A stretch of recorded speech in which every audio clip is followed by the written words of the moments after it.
Am I the a-hole for waiting for the child support agency to take my money instead of paying custodial parent directly? I was paying my child's mother directly at $600 a month, on time every month. Still, she would barely let me talk to my child and refused to let me see her, ever.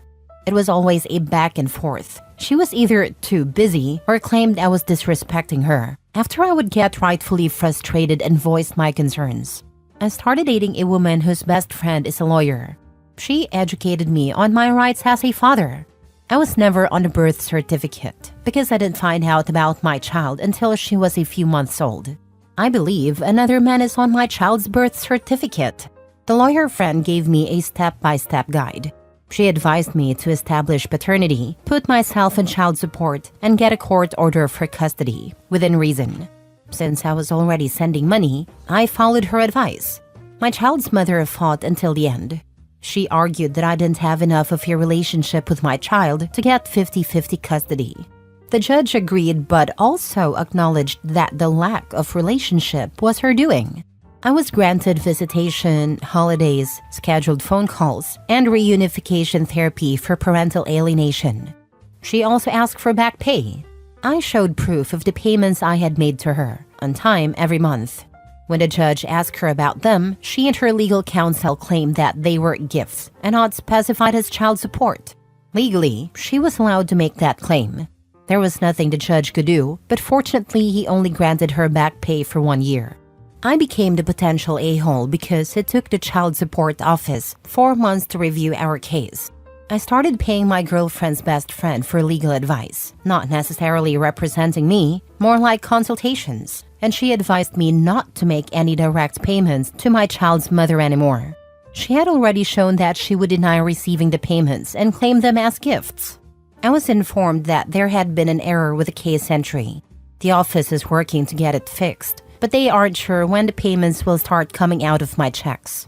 Now, my child's mother is calling me the a-hole for not sending the money and accusing me of letting my child struggle. I told her that she is the reason for this, and that she is welcome to send my child to live with me. My friends and family are on my side, but of course hers are the opposite. At my last pickup, she, her friend, and her mom referred to me as a deadbeat in front of our child. I don't want to send her another dime and risk being in the negatives, more than I already am, because of her lies. So far, I owe her almost $10,000, even though I technically should only owe $2,400 since the case started, because I am only actually behind 4 months. All this because I wanted to see my child. So I'm asking, am I the a-hole? Added to add, I've done 2 DNA tests. One was an at-home test, and one was court-ordered so that I could establish paternity. Now that I have a child support order, I'm going to try the legal aid again to see if my income qualifies me for assistance, and I plan to get a lawyer to contest the back pay. I'm willing to jump through all the hoops I have to, but it's overwhelming, no doubt. Now for the comments. Obviously not the a-hole. Your child's mother is a monster, and her calling you names is irrelevant. Her opinion is useless and doesn't need any consideration. Oh, but her family thinks you're the bad guy too? Who freaking cares what those losers think? Again, discard any opinions they have. Pay through the proper channels only, and don't give her a dime any other way. Not the a-hole. Opie could have saved himself the hassle and gift claim by writing child support or for support of child's name in the memo of any payments. If you are ever paying child support directly, especially outside of a court order, make sure you do this. When I would cash app her, it always said child support for child's name, and she still was able to claim it as a gift. How did all of this start anyway if another man is on a birth certificate? How did you know the child was yours? Not the a-hole, but you screwed yourself in part. And legally, she was allowed to do that crap. Legally, she was able to do this because you did nothing proactive to cover your behind or secure custody. You didn't even seek out legal advice. It fell into your lap via your girlfriend's friend. If you're not going to take responsibility for informing yourself, stuff like this is going to happen from time to time. You're right about that. It's no excuse, but I don't know how courts work and didn't know I could do anything. People always tell me if fathers don't win in court. You also need to keep track of the name calling in front of your child. Parental alienation is something courts take very seriously. Do not send her money because she has proven that she will say it wasn't child support. It was a gift. Ask your attorney about parental alienation. The courts are getting better about visitation and custody for fathers. Good luck to you and your child. Yeah, the lawyer said that too. She suggested I buy those new Ray-Bans that let you record from your glasses to record all my pickups and drop-offs. Lol. I am mentally exhausted. Next story. Am I the a-hole for confronting my uncle on a $700 debt while he brags to his family about a surprise vacation to Maldives for his daughter as a Christmas present? Last September, my uncle Daniel, 43, came up to me, 22, looking all stressed and asked if I could have a sit down with him as he needs a favor. He began to speak on how he was really on a rough financial spot, and he really had nowhere to turn to, as he didn't have anyone to ask for a loan from and I was the only one left available. Mind you, I'm not rich or anything of the sort. I just happened to have the amount he needed at the time. According to him, it was a serious situation that he couldn't approach or tell other guys in the family, and the issue needed to be addressed soon. Without better judgment, I lent him the cash after much insisting from him. We agreed on payment before December and I didn't even ask for any interest on it. With lots of hugs and words, he took it and gave me his word on paying it. Fast forward and we are now at Christmas dinner at my grandma's house, and all that time I didn't give him any reminders or a checkup. I assumed he was late or something, and he would let me know why at Christmas dinner, because the larger family meets every year for that. He also didn't call or say anything to update on his situation, and I just had to trust all was well. Now on a related side note for later, my cousin AITA, 20, Daniel's daughter, recently underwent surgery a while back, as she really had it tough for the whole of last year, while she recovered from a traumatic back injury from an accident. Everyone was enjoying their meal and suddenly my uncle stood up at the dinner table and called for attention for a speech. He began to speak on how his business took a really huge boost, and long story short, how he has just cashed in a large profit from some deals. He looked at Aisha across the table and took out some brochure with some resort-looking location and said it was a gift to her for her tough recovery from the accident. All I could see was Aisha visibly crazy excited. Someone asked what it was exactly, and Daniel said he was planning on taking Aisha and the rest of his family to Maldives as a celebration on Aisha's accident recovery. Everyone was now happily cheering Aisha on her gift, as it seemed it was something she always wanted to experience. You can afford all that, but not repay my debt which you haven't said anything on? The words just slipped out of my subconscious mind as I looked at him straight in the eye. His words were, "Why are you talking about that now of all places?" Now I was mad. I reminded him in front of everyone on the exact amount, and I told him the fact on how he wasn't even communicating on repaying it. The entire family was in shock with dead silence, as my mom hurriedly changed the subject to avoid an escalation of the situation. Later on in the evening, my aunt, grandma, and some cousins began to lecture me on how I ruined Aisha's moment after her struggles and embarrassed my uncle in the process. They leave in a week, and he still hasn't paid or mentioned anything on the debt. Am I the a-hole for ruining the moment and asking for repayment? Not the a-hole. Never loan money to family because they are never going to pay you back anything. Your uncle sucks, and you should feel free to talk crap to his face until he pays you back, which will never be. Yeah, never again. Especially him. He still hasn't addressed anything. If he had said something, maybe I wouldn't have said anything at dinner. I see why he didn't go for help to any other person. He never intended to pay you back. That's why he wanted it secret. I am sorry. Not the a-hole. This situation came about because of him and his choices. At worst, you're a justified a-hole. Stop assuming. Start being assertive. Become more vocal about expecting payment and issue a deadline. Tell your family you heard their concerns, but at present, you need that money back. And this is your repayment for doing a good deed for a family member? Yeah, I'll be better at communicating. I see where I could have done better on my part. Thanks for that. Not the a-hole. His a-holeness, especially in still not paying, that's a send the Venmo now moment, overrides everything else. I would say have some grace with your family, cause yeah, not best timing on your part, but I think it's 100% understandable. I agree now I was maybe bad with the timing. I should have controlled myself on that. Next story. Am I the a-hole for blowing up at my brother for not paying rent while partying every weekend? I, 28 female, live with my younger brother Jason, 25 male. We moved in together about a year ago after he broke up with his girlfriend, and I thought it'd be nice to help him out. At first it was fine, actually kind of fun having him around, but now I'm at my wit's end. When we agreed to live together, the deal was simple. We split the rent and bills 50-50. Jason's job isn't amazing, but it's enough to cover his share, or at least it should be. But since day one, he's been late with rent almost every month. Sometimes he doesn't pay at all, and I always end up covering for him because, obviously, the bills have to get paid. He always swears he'll pay me back soon, but it never happens. My savings are practically gone at this point. Meanwhile, Jason is living his best life. He goes out every weekend, sometimes Friday and Saturday, hitting up bars and clubs with his friends.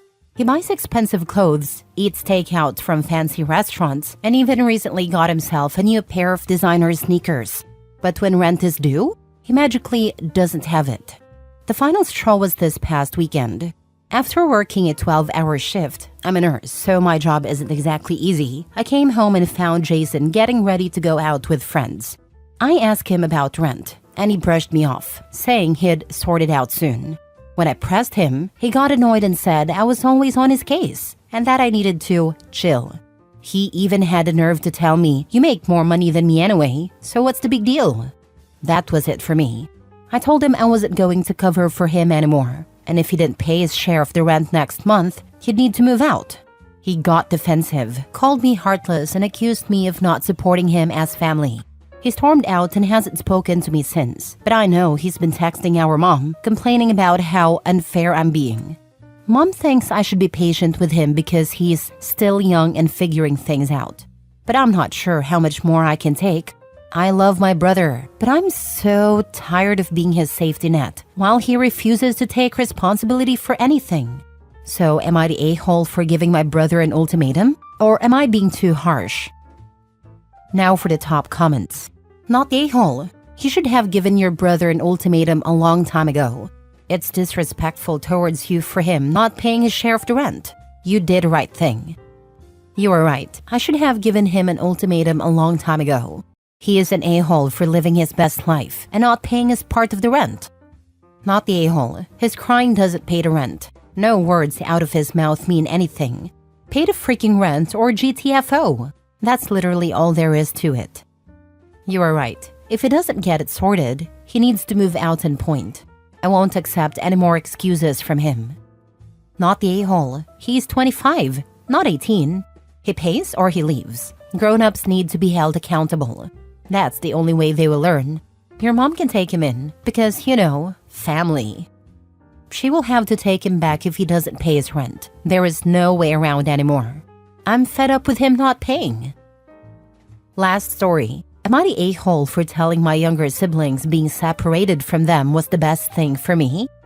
When I, 26 female, was 11, my younger siblings and I were taken from our parents and placed in foster care. At the time, my siblings were 4, 6, and 7. We were placed in different foster homes together for a year, but the damage done by our parents was too great. My siblings could only see me as their mom and rejected anyone else doing anything for them. They would physically attack our foster parents if they stepped in to help, instead of letting me do it. I was growing more resentful by the day, and there were times I locked myself in a room and didn't come out, not to eat, drink, or anything. I was so overwhelmed. We were in individual therapy and family therapy, but during family therapy, they would sit on me and refuse to engage with the therapist or the toys in the room. It was suggested after a year that we needed a break. At first, it was only supposed to be 6 months. I'd be separated from them and placed somewhere else. But 6 months became 12. In that time, I bounced around a bit before settling in with a family. When my siblings and I met up again, it was in family therapy. A good 6-month effort was put in, but they still exhibited the same behaviors, expecting me to mother them and refusing to let go or engage in a therapy. They'd lash out at everyone around when it was time for me to go home. My younger sister even accidentally broke my arm one day because she grabbed me so hard and refused to let me go. There was another period of no contact, and then we had phone contact only. We never got past that because they were still set in their mindset that they needed their mom back, not their sister. They had an extreme meltdown when they were told I had been adopted. There was no contact for years. Even when I turned 18, I decided to focus on bettering myself, healing, and working toward my future, rather than trying to have a relationship with my siblings again. Last year, they reached out to me after they all aged out of foster care. They wanted a relationship, and I told them we'd need family therapy, and they would need to participate before any relationship could happen. They were reluctant, but agreed. It's clear they still view me not as their sister, but as their mom. I have told them I'm their sister, not their mom, and the only relationship I will have with them is a sibling one. I did this with the help of the therapist, and still nothing changed. They did open up more than before, so I kept trying. Recently, though, they have gone off on how cruel and disgusting it was to separate a sibling group. They said it never happens and that the system should be ashamed. They wanted my thoughts on it for a while, and I said mine were different at first. But as they became more vitriolic, they asked how I could see it any differently and why I didn't sue the state for separating us. A couple of days ago, I told them that being separated from them was the best thing for me. It allowed me to heal, grow, and have a small childhood with what little time I had left. I told them I was sorry it was rough for them, but I needed to not be weighed down by the expectation and demand that I be a parent when I was just a little girl. They hate me for what I said and told me I should never have voiced it out loud to them. Am I the a-hole? Your feelings are valid, and you were honest about your experience. It's heartbreaking that the separation was necessary, but it seems like it was crucial for your survival and healing. While your siblings have a right to their own pain, you also have a right to express yours and establish boundaries. You're not their parent, and it's okay to make that clear. Therapy is still the best place for these conversations, and continuing to insist on it is a wise choice. I had hoped after all this time they would see me as their sister and not their mom, but they have never grown from that. I guess because they never put the work into trying. I hate that for them too, because they're stuck at the ages we were taken in so many ways, and that's awful. Ultimately, the cause of all this is our biological parents. Not the a-hole. Sounds like your siblings need individual therapy that they are not seeking. It does not matter that they are your siblings. Do what is best for you. The problem is they don't engage in therapy like they need to. We all had individual therapy in the past. I still go. I need therapy for the family therapy we're doing. But if they don't work at it, there's really no progress to be made.